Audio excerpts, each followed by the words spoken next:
In this video, we are going to talk about different angles within circles, outside of circles, and how we can name those angles and actually find the measure of those angles.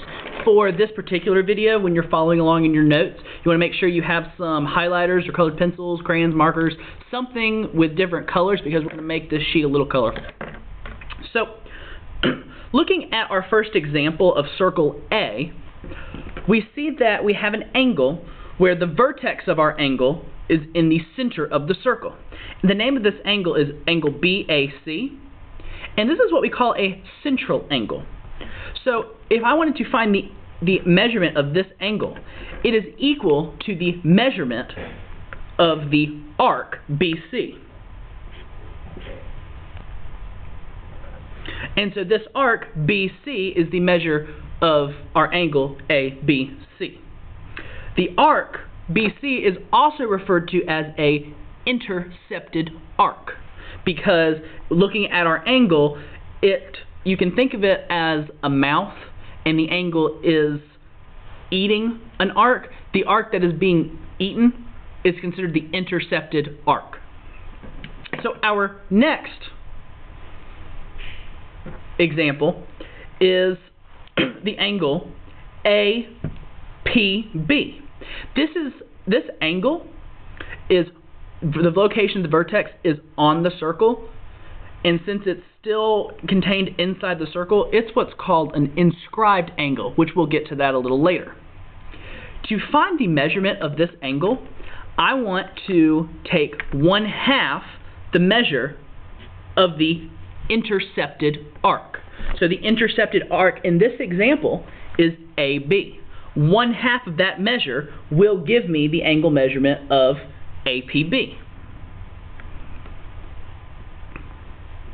Our next example of circle O, the angle ABC, the location of the arc is on the circle, and it is the same way to find the measurement of the angle. We take 1/2 the measure of the intercepted arc, which in this case the intercepted arc is also AB, and that's how we find the measurement of our angle. So 1/2 the measure of the intercepted arc gives us the measure of an inscribed angle, or an angle whose vertex is located on the circle. The next example of circle O, we have angle measurements, or we have angles who their location of the vertex are inside the circle. Now, notice how I've marked angle CEB and AED congruent. They are congruent based off of vertical angles, or the vertical angle theorem.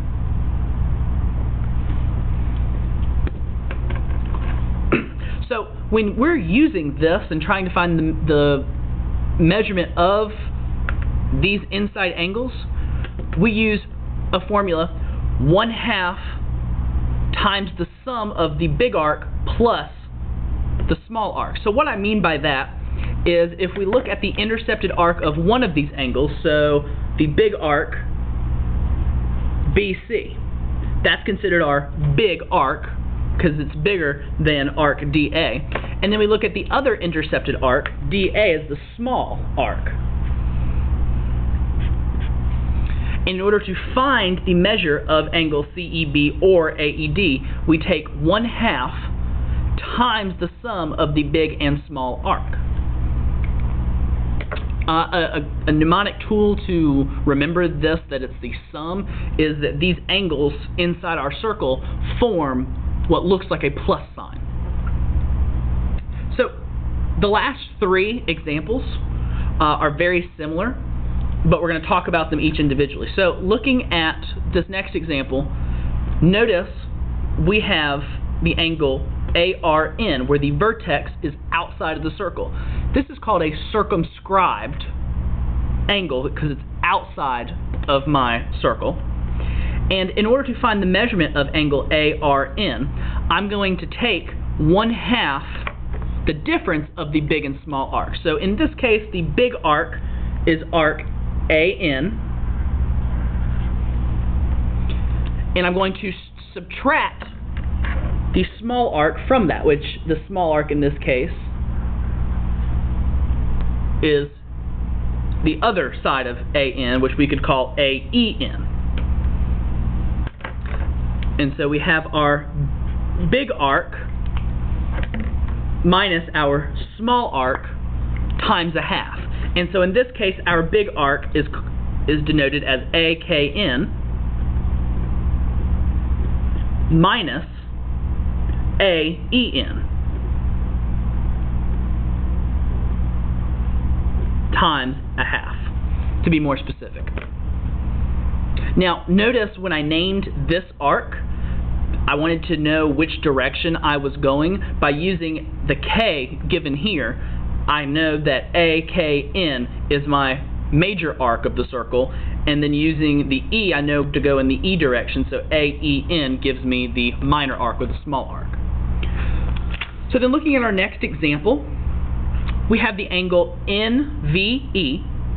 It's also located outside of the circle, and so I want to take the big arc, which is arc NE, and I want to subtract it, or I want to subtract the small arc from that. In this situation, the big arc is EN, and the small arc is EA.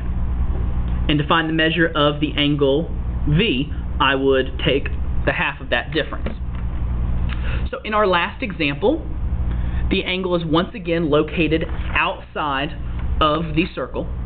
And if I want to find the measure of angle CAE, I would take the big arc, I would subtract the small arc from it to find this angle. And so in this situation, the big arc is CE, and the small arc is BD. And I would take the difference of this and multiply it by half to get the measurement of arc, or of angle CAE. Thanks for watching.